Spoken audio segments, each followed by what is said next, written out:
दोस्तों आज हम पढ़ने वाले हैं अधिगम का न्यूनतम स्तर मिनिमम लर्निंग लेवल, जिसे शॉर्ट में MLL कहा जाता है। कभी पूछा भी जाए तो व्हाट इज MLL, तो मिनिमम लर्निंग लेवल। अध्यापक संबंधी कोई भी परीक्षा हो उसमें यहाँ से प्रश्न जरूर पूछे जाते हैं, चाहे वो किसी भी राज्य का टेट एग्ज़ाम हो या फिर DSS हो, KVS हो, रीट हो, सुपर टेट हो, कोई भी परीक्षा हो अध्यापक से संबंधित यहाँ से प्रश्न जरूर आते हैं। सबसे पहले पूछा जाता है कि ये किसके द्वारा दिया गया था। अधिगम का न्यूनतम स्तर किसके द्वारा दिया गया था? RH दवे के द्वारा। सबसे पहला पॉइंट है, आप चाहो तो नोट डाउन भी कर सकते हैं, आप कॉपी पेन ले लीजिए और लिख सकते हैं। भारत में 1991 में पहली बार न्यूनतम स्तर को निर्धारित किया गया था। प्रश्न पूछा जा सकता है कि भारत में प्राथमिक स्तर पर जो अधिगम स्तर है कब निर्धारित किया गया था? 1991 में। इसके लिए क्या है कि 1990 में जो ये दवे हैं, एक दवे समिति का गठन किया गया था RH दवे की अध्यक्षता में। उसने जिन पॉइंटों पर ज़्यादा ध्यान दिया था, जो बिंदु थे वो मैं आपको बता देता हूँ, वही प्रश्न में पूछे जाते हैं। पहला क्या था? इनके द्वारा कहा गया था कि छात्र जो कुछ भी स्कूल में सीखते हैं, विद्यालय में सीखते हैं, या जो कुछ भी उनको कहीं भी सिखाया जाता है, वो क्या उनके दैनिक जीवन से संबंधित हो और उनके दैनिक जीवन में उपयोग में आने वाला हो, जिससे कि वो अच्छी तरीके से समझ सकें और उसका अनुभव प्राप्त कर सकें।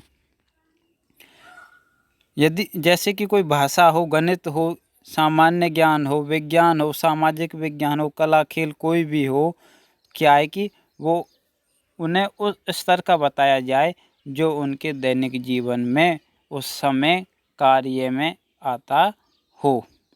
दूसरा पॉइंट था, उनका कहना था कि जो प्रत्येक अध्यापक है उसका लक्ष्य क्या होना चाहिए कि कक्षा के कम से कम 80% जो बालक हैं, जो छात्र हैं, वो क्या है कि कक्षा में पढ़ाए गए 80% विषय वस्तु का अधिगम प्राप्त कर सकें।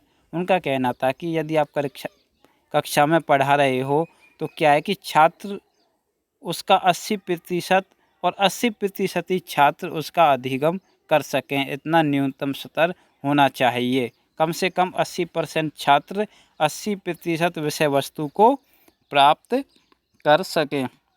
एक बार पूछा गया था कि न्यूनतम जो अधिगम स्तर है उसमें कितने प्रतिशत छात्रों की अनिवार्यता की गई है, तो 80% छात्र 80% ही विषय वस्तु को प्राप्त कर सकें, ऐसा किसी भी अध्यापक का लक्ष्य होना चाहिए। थर्ड पॉइंट क्या था? तीसरा बिंदु है वो ये कहता है कि सतत एवं व्यापक मूल्यांकन हो। सतत मीन्स निरंतर, व्यापक मीन्स समग्र रूप से, सामाजिक हो, मानसिक हो, बौद्धिक हो, शारीरिक हो, सभी तरह का उनका क्या है मूल्यांकन होना चाहिए। चौथा बिंदु क्या था? उनका कहने का तात्पर्य था कि प्राथमिक स्तर पर प्रथम भाषा कौन सी होती है? मातृभाषा में ही शिक्षण होना चाहिए। और शिक्षण के जो मिनिमम शब्द कितने होने चाहिए? 5000। ये भी पूछा गया था कि प्राथमिक स्तर पर शिक्षण के समय शब्दों की संख्या कितनी होनी चाहिए? तो कम से कम 5000 शब्द होने चाहिए।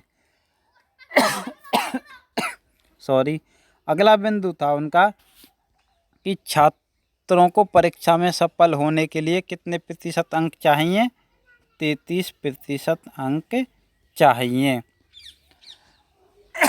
आज भी परीक्षाओं में, बोर्ड की परीक्षाएं हो या जहां 8वीं का बोर्ड है, 8वीं हो, 5वीं हो, 10वीं हो, 12वीं हो, तो छात्रों को क्या है 33% अंकों की आवश्यकता होती है। ये किस समिति ने निर्धारित किया था? दवे समिति ने ही निर्धारित किया था जब उन्होंने अधिगम का न्यूनतम स्तर बताया था। बस इसमें यही आपके सतर से इतने ही पॉइंट हैं। वीडियो को लाइक करने के साथ अपने दोस्तों तक शेयर करें। यदि आपसे यहाँ पर कोई पॉइंट रह गया है तो आप नीचे कमेंट करके बता सकते हैं। ऐसे ही हम आपको अच्छी अच्छी जानकारी देते रहें। यदि आपने अभी तक चैनल को सब्सक्राइब नहीं किया तो सब्सक्राइब कर लें, साथ में बेल आइकन दबाना भी ना भूलें। थैंक यू दोस्तों।